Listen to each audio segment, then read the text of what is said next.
have our left side.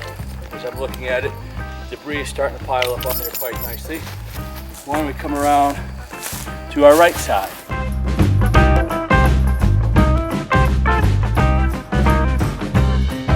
You know, I've scratched out all the stuff that was in there before. We placed our ridge pole up in the crotch of the tree here. If you have a keen eye, you can look in, you can see the ribbing going from the ridge pole down to the ground. Ideally wide enough for my big body to get in there. We braced it with some lattice work. We started insulating with the forest debris. Up here in Vermont, we're lucky enough we have a lot of deciduous trees, a lot of sugar maple.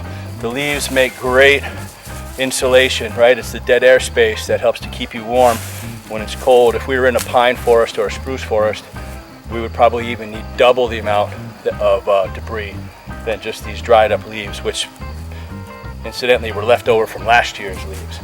At the top of our debris shelter, we have nowhere near enough debris to keep me warm and dry for tonight. And down where my feet and knees are going to be, it's almost adequate. So we still have quite a bit more to do.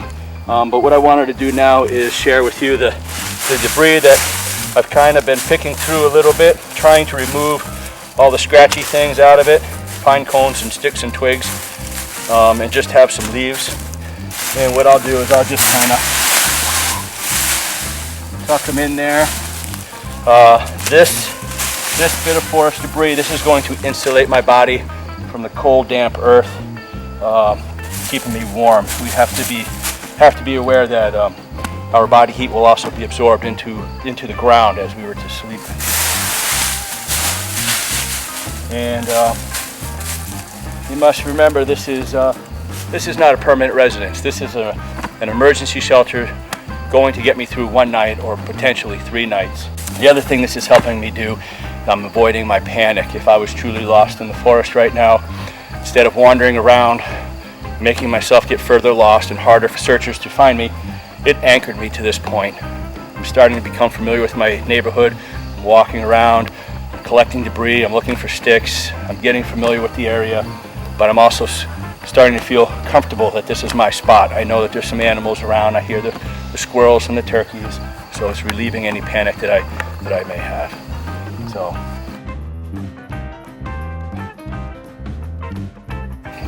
try to put it all together fairly quickly now.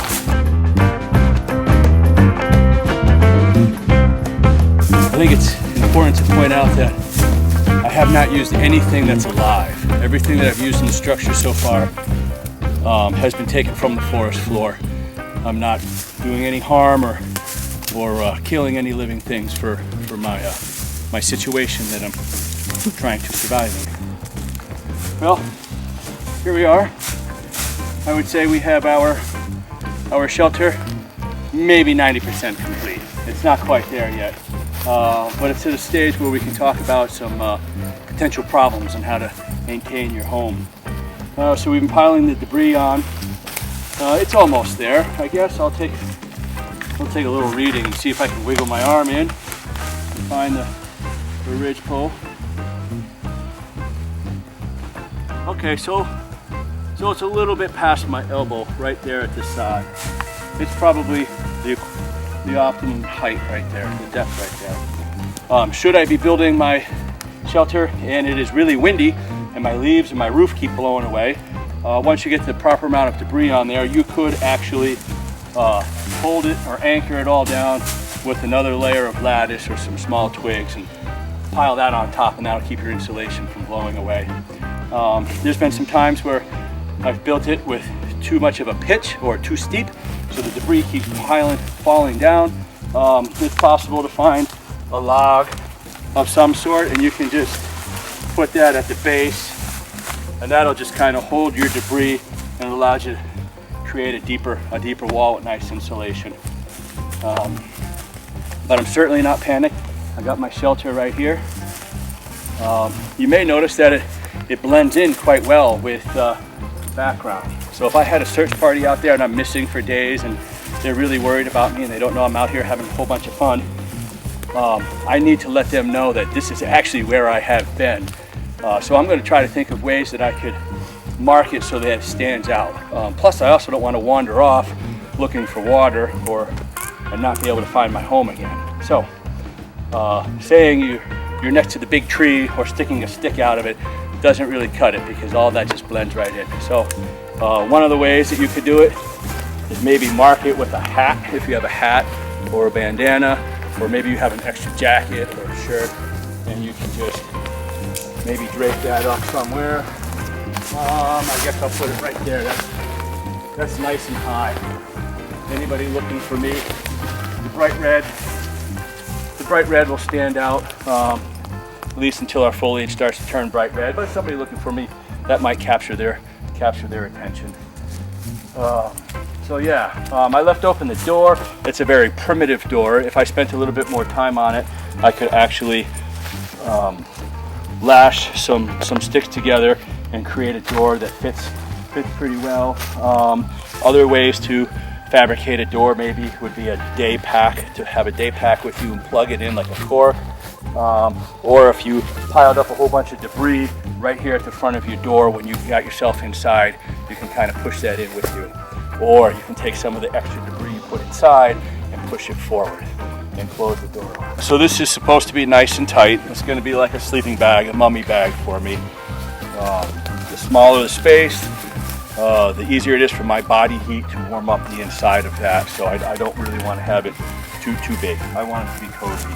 And I'm just going to get down, and I'm going to wiggle myself right in. And I'm going to close the door. Good night.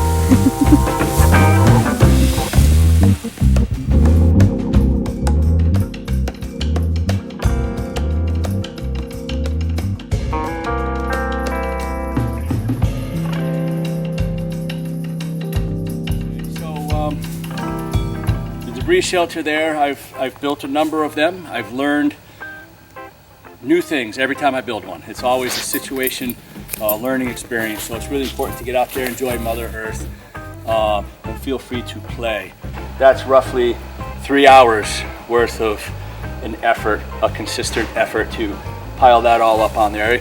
If I had other supplies, it may shorten the experience. If I had help, another person, that could also shorten it. If I had fewer resources or had to travel greater distances to get to debris, it would take a lot longer.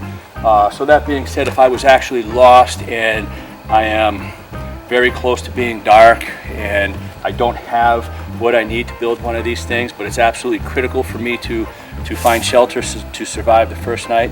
Remember, your clothing is shelter. My shirt is a shelter. And what I could do to help increase the dead airspace to help keep me warm, I can always tuck in my shirt into my pants and double up my buttons, and then I can take my debris and I could actually just stuff my clothes with it and make myself all big, nice and puffy. And again, it's not the ideal, it's not the most comfortable thing in the world. However, I will live to see another day, and I will be able to improve upon my wilderness chateau. Okay, survivors, so we got to test it now to make sure that it is actually durable and will protect us from the elements. We're going to take this nice gray hoodie that's nice and dry, and we're going to put it inside the shelter.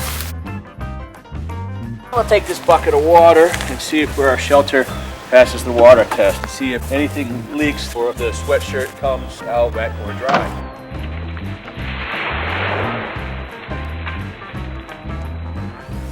Out comes the hoodie. As you can see, the hoodie is dry. And everything inside the shelter is dry.